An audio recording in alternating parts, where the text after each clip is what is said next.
అందులో ఈ మినుములు తీసుకొని దీంతో చేసుకుంటే దీంట్లో పౌష్టిక విలువలు ఎన్నో. ఎందుకంటే రాఖీ కట్టించుకుంటారు, కాసులు కూడా వసూలు చేస్తారు. దాంతోపాటు స్వీట్ పెట్టేటప్పుడు మంచి ఆరోగ్యానికి మంచిది స్వీట్ పెట్టారనుకోండి, చాలా బాగుంటుంది. సో ఈరోజు ఈ మినువులతో మనం లడ్డు చేసుకుందాం. అయితే ఈ మినువులని మనము స్లోగా వేయించుకోవాలి.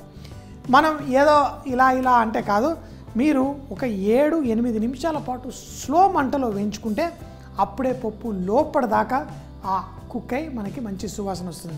అందుకని చెప్పేసి మేము ఎప్పుడైనా ఈ మినువులు లడ్లు చేసేటప్పుడు చాలామందికి ఆ లడ్లు తెల్లగా ఉంటాయి. మినపప్పుతో చేసిన లడ్డులు మరి కొంచెం ఎల్లోయిష్గా ఉంటాయి, చాలా బాగుంటుంది, రుచి చాలా బాగుంటుంది.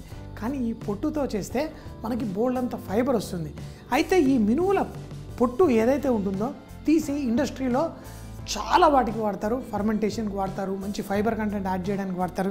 అది మనం లడ్డు రూపంలోనే పెడితే చెప్పాను కదా, మనకి తినడానికి మంచిది, ఆరోగ్యానికి కూడా మంచిది. ఈ మినువులని మేము హోటల్లో బేకరీలో ఏం చేస్తామంటే ఏదన్నా పాయలు ఇలా చేసేటప్పుడు ఆ పాయలు ఇలా మైదా పిండి వాటితో తయారు చేసి సైడ్లో వాల్లా ఉంటుంది. అయితే అది కొలాప్స్ అవ్వకుండా దాంట్లో మినువులు వేసి పెడుతూ ఉంటారు. మా హోటల్లో నేను ఫ్రెష్ వేరే చోట మినువులు తీసుకొచ్చి పెడతాను. అవి ఒకసారి అవన్లో పెట్టిన తర్వాత చక్కగా పర్ఫెక్ట్గా తయారవుతాయి. తర్వాత అవన్నీ తీసేసుకొని నేను ఇలా మినువులతో లడ్డు చేసుకునేవాడిని. ఎంతో ఈజీ. మనకి తినాలి అనే కోరిక ఉంటే, ఇదే తినాలి అని ఉంటే దాని గురించి రకరకాలుగా చేసుకోవచ్చు. ఇది అవన్లో కూడా పెట్టుకోవచ్చు. మన అవన్లో కొంచెం లో టెంపరేచర్ 150 డిగ్రీ సెంటిగ్రేడ్ పెట్టేసి అందులో పెట్టేయండి. ఒక 20 నిమిషాలు 30 నిమిషాల తర్వాత తీసి వాటిని పొడి చేసుకుంటే ఇంకా టేస్ట్ వస్తుంది. వీటిని చూడండి, ఇప్పుడు వేళ్ళతోటే ఇట్లా అంటున్నా, కానీ ఇప్పుడు వేడెక్కిపోతుంది. ఇలా ఒక 10 నిమిషాలు కొంచెం వేడెక్కిన తర్వాత ఒక 7 నుంచి 10 నిమిషాల పాటు స్లోగా కుక్ చేసుకుంటే మంచి టేస్ట్ వస్తుంది. ఈ మినువులతో పాటు లడ్డు కట్టేటప్పుడు మనకి మినువుల లడ్డు ఎలా ఉండాలి అంటే, కొంతమందికి స్మూత్గా ఇట్లా కరిగిపోవాలి కాదు, మినువులతో తినేటప్పుడు లడ్డు కొంచెం కరకరలాడాలి. అది ఆ కరకర ఎట్లా వస్తుంది, మినువులతో కూడా వస్తుంది, కాకపోతే అందులో బియ్యం వేస్తే చాలా బాగా వస్తుంది. కానీ ఫస్ట్ ఒక 4-5 నిమిషాలు ఈ మినువులు వేగిన తర్వాతే మనం బియ్యం వేసుకుందాం. ఎందుకంటే బియ్యము ఇందులో కిందికి వెళ్ళిపోయి ఫస్ట్ అది వేగుతూ ఉంటుంది.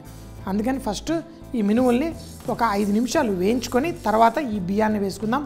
అంతేకాకుండా లడ్డు తినేటప్పుడు ఈ మధ్య కాలంలో అందరూ చెప్తున్నారు, నట్స్ తినండి, దాంట్లో ఉన్న ఆ ఫ్యాట్స్ చాలా మంచి, పౌష్టిక విలువలు చాలా బాగుంటాయి అనేసి. సో జీడిపప్పు, పిస్తా పప్పు, బాదం పప్పు, ఏదైనా మన కోరిక ఉంటే అది సాధించుకొచ్చేవాడే పిస్తాగాడు. సో ఆ పిస్తా కూడా వేసాను, జీడిపప్పు వేసాను, బాదం కూడా వేసాను. వీటిని ఇందులో తర్వాత వేసి వేయించుకుంటాను. అలాగే యాలకులతోటి కూడా మంచి టేస్ట్ మనకు వస్తుంది. కానీ ఈ మినువులు వేగేటప్పుడు మాత్రం కొంచెం ఒళ్ళు దగ్గర పెట్టుకొని దాన్ని కలుపుతూనే ఉండాలి. ఎందుకంటే ప్రతి గ్రెయిన్ ఒక్కటి కూడా మాడకూడదు, పర్ఫెక్ట్గా కుక్ అవ్వాలి. అందుకని చెప్పేసి ఇలా స్లోగా 5 నిమిషాలు కుక్ చేయండి. ఇలా మినువులు మనకి బాగా వేడెక్కిన తర్వాత ఇందులో బియ్యం కూడా, ఈ బియ్యం మనకు కరకరలాడుతూ భలేగా ఉంటుంది. సో ఆ బియ్యాన్ని వేసి కూడా మనం చక్కగా వేయించుకోవచ్చు. అంటే రెండు కలిపి ఒక 6-7 నిమిషాల పాటు మనం స్లోగా కుక్ చేసుకోవాలి. ఎంత తక్కువ మంటలో కుక్ చేసుకుంటే అంత బాగుంటుంది. ఇప్పుడు బియ్యం వేసిన తర్వాత ఆ బియ్యాన్ని మనం చూస్తే మనకు అర్థమైపోతుంది ఇది వేగిందా లేదా అనేసి. సో ఒక 2-3 నిమిషాల పాటు ఎక్స్ట్రా మినువుల్ని వేయించుకున్నాం. ఇప్పుడు నా బాదాం, పిస్తా అలాగే జీడిపప్పు వీటిని కూడా ఇందులోనే వేసేసుకోవచ్చు. బాదాం పప్పు, పిస్తా పప్పు, జీడిపప్పు. మామూలుగా ఏంటి లడ్డు చేశారు అంటే ఎవడో ఫ్రెండ్ బర్త్డే ఉంది అది ఇది. రాఖీ పండగకి ఏంటి పైసలు వసూలు చేసుకునే పండగ ఇది అమ్మాయిలకి. పాపం చేసేటప్పుడు మంచిగా చేసి పెట్టండి, బాదం జీడిపప్పు వేసి పెట్టండి. బ్రదర్స్ హ్యాపీగా తింటారు, ఖుషీగా. నాకు ఏది చేసినా మొత్తం నాకే ఇవ్వాలి, తీసుకొని పెట్టుకొని మరీ దాచుకొని తింటాను. జీడిపప్పు, మన బాదం పప్పు కూడా స్లోగా అవుతుంది. చూడండి, స్టవ్ కూడా కట్టేసి ఇందులో యాలకులు వేద్దాం. వేసి ఇప్పుడు స్లో ఆ కట్టేసిన స్టవ్లోనే ఇది కింద ఆనిన చోట అది నల్లగా అయిపోతుంది. అలా కాకుండా దీన్ని స్లోగా మరి కొంచెం సేపు ఆ జీడిపప్పు ఇవి కూడా వేగుతుంది. ఇది మనం వేయించేటప్పుడు జీడిపప్పు ఈ నట్స్ అంతా ఒకసారి అట్లా వేయకండి, ఎందుకంటే దాంట్లో నుంచి నూనె బయటకు వచ్చేస్తుంది. అలా కాకుండా అన్ని కొంచెం కొన్ని నట్స్, కొన్ని పప్పు, కొంచెం బియ్యం అన్నీ వచ్చేలా ఒక స్పూన్ తోటి వేసుకోండి, గ్రైండ్ చేసుకోండి. కావాలంటే కొంచెం చల్లార్చిన తర్వాత మనం పొడి చేసుకుంటే బాగుంటుంది. కానీ అంతసేపు ఆగే ఓపిక లేదు నా దగ్గర. ఇదిగోండి బెల్లం పొడి కూడా ఉంది. దీన్ని ఫస్ట్ పొడి చేసి దాంట్లో బెల్లం పొడి కూడా వేయచ్చు. ఒకవేళ మీ దగ్గర బెల్లమే ఉంటే కనుక మీరు అయిన తర్వాత కొంచెం మిక్సీ జార్లో పొడి చేసుకోవచ్చు, లేకపోతే దంచి కూడా మనం చేసిన పొడిలో వేసి మళ్ళీ కుక్ చేసుకోవాలి. పొడిగా ఉంటే ఏం లేదు, వేసి కలిపేసుకుంటే కొంచెం వేడిగా ఉన్నప్పుడు మనం నెయ్యి వేసి లడ్డూలు కట్టేసుకోవడమే. రవ్వ లడ్డు అలా కట్టేసుకుంటాం, సున్నుండలు కట్టేసుకుంటాం, మినుపుండలు కట్టేసుకుంటాం, అలా రకరకాలు. ఈరోజు మన ఈ ఉండలు చేసుకోవడానికి చూడండి. ఇప్పుడు బియ్యం కూడా పర్ఫెక్ట్గా అయిపోయింది, పర్ఫెక్ట్గా వేగిపోయాయి. వీటిని ఒక బౌల్లో వేసేసుకుందాం. అంతే, స్లోగా మిక్సీ జార్లో కొంచెం కొంచెం వేసి బరకగా దంచుకోండి. మరోసారి ఇదే దాంట్లో మనం బెల్లం పొడి నెయ్యి వేసి ఉండలు కట్టుకుందాం. ఈ మినువులు మన జీడిపప్పులు అన్నీ వేసిన దాన్ని పొడి చేసేసుకున్నాను. మనకి ఇందులో నట్స్ చాప్ చేసి మనం లడ్డూల్లో వేసుకుంటే చాలా బాగా అనిపిస్తుంది, కానీ అన్నీ కలిపేసి ఇందులోనే వేసేసుకున్నాను. అయితే ఇప్పుడు ఇందులో బెల్లం పొడి, సో ఆ బెల్లం పొడిని కూడా ఇందులో వేసాను. దీంట్లో వేసేసి కలిపేసుకోండి. చూడండి, ఇందులో వేయగానే కరిగిపోతున్నట్టుగా అవుతుంది కొంచెం వేడికి. ఇది చల్లగా అయిపోయింది అనుకుంటే లైట్గా వేడి చేసుకోండి. ఆ బెల్లం కొంచెం వేడెక్కగానే లైట్గా కరుగుతున్నట్టు అవుతుంది. అంతేకాకుండా ఇందులో ఏంటి, మన సుగంధ ద్రవ్యాలు ఎన్నో యాడ్ చేస్తాం. లాస్ట్లో మనం వేయవలసింది నెయ్యి. ఈ నెయ్యి చూడండి, ఒక 2 చెంచాల నెయ్యిని వేసేసాను. అంతే, కొంచెం వేడెక్కేసింది, ఫినిష్. స్టవ్ కూడా కట్టేశాను. చెయ్యి పెట్టకుండా ఫస్ట్ దీన్ని కలిపేసుకుందాం మంచిగా. ఇందులో ఉన్న ప్రతి ఇంగ్రీడియంట్, ఆ బెల్లంతో పాటు మన మినువుల పిండి, మన జీడిపప్పు పొడి, మన యాలకుల పొడి, అసలు సువాసన ఇక్కడ ఉంటే మీకు తెలిసేది అన్నీ అద్భుతంగా వస్తుంది. ఈ లడ్డు చాలా స్పెషల్గా రాఖీ పౌర్ణమికి చేస్తున్నాం కాబట్టి అన్నీ ఇప్పుడు కలిసిపోయింది. ఇప్పుడు వేడిగా ఉంది.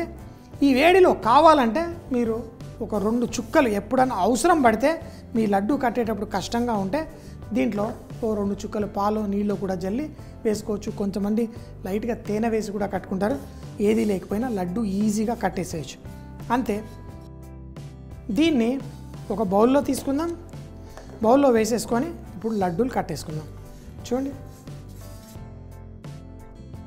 లడ్డూలు కట్టేటప్పుడు ఫుల్ మనలో ఉన్న ప్రేమంతా చూపించేసి వీటిని ఈ విధంగా చూడండి, చాలా వేడిగా ఉన్నాయి అయినా కానీ ఇలా వేసి చిన్న లడ్డూలు, చెప్పాను కదా మరీ పెద్ద లడ్డూలు వద్దు, చిన్న చిన్న లడ్డూలు కట్టేద్దాం. ఇలా లడ్డూలు కట్టేసి పెట్టండి. ఇవి కొంచెం చల్లారగానే కొంచెం గట్టిగా అవుతాయి, అంటే నోట్లో కొరకగానే కరిగిపోతాయి, కానీ మనకు ఆ షేప్ అనేది చక్కగా ఉంటుంది. అలాగే తీసుకొని సింపుల్గా ఇలా లడ్డూలు చుట్టుకోండి. ఇలా మిగతావన్నీ కూడా ఇలా చిన్న చిన్న లడ్డూలు చేసుకోండి. తినడానికి చాలా బాగుంటాయి. రాఖీ పండగ అంటే ఒట్టి రాఖీ కట్టిన వాళ్ళకి కాదు, ఇంట్లో మదరు ఫాదర్ ఉంటారు, మనకి ఎవరో ఒకరు ఫ్రెండ్స్ ఇంటికి వస్తారు, మరి ఇంట్లోకి వచ్చిన వాళ్ళందరికీ కూడా ఒక లడ్డు ఇస్తే చాలా సంతోషపడతారు. సో మిగతాయి కూడా ఇదే విధంగా లడ్డూలు కట్టేసుకుందాం. మరి చక్కటి రాఖీ పౌర్ణమికి మనం చేసుకున్న మినుముల లడ్డు, దీంట్లో protein rich, fibre rich, iron rich, కావాల్సినవన్నీ సూపర్ రిచ్. మంచి లడ్డూలు పెట్టండి, మీరు రిచ్ అవ్వండి రాఖీలు కట్టి. సో మరి చూడండి, ఎంతో టేస్టీ లడ్డు చేసుకోండి, తినండి. లడ్డు తింటే ఇట్లా నోట్లో కరిగిపోవాలి, కానీ కరకరలాడుతూ. ఈ లడ్డు వేసుకోగానే ఆ పళ్ళకి కొంచెం కరకరలాడ తాకితే దాని మజానే వేరు.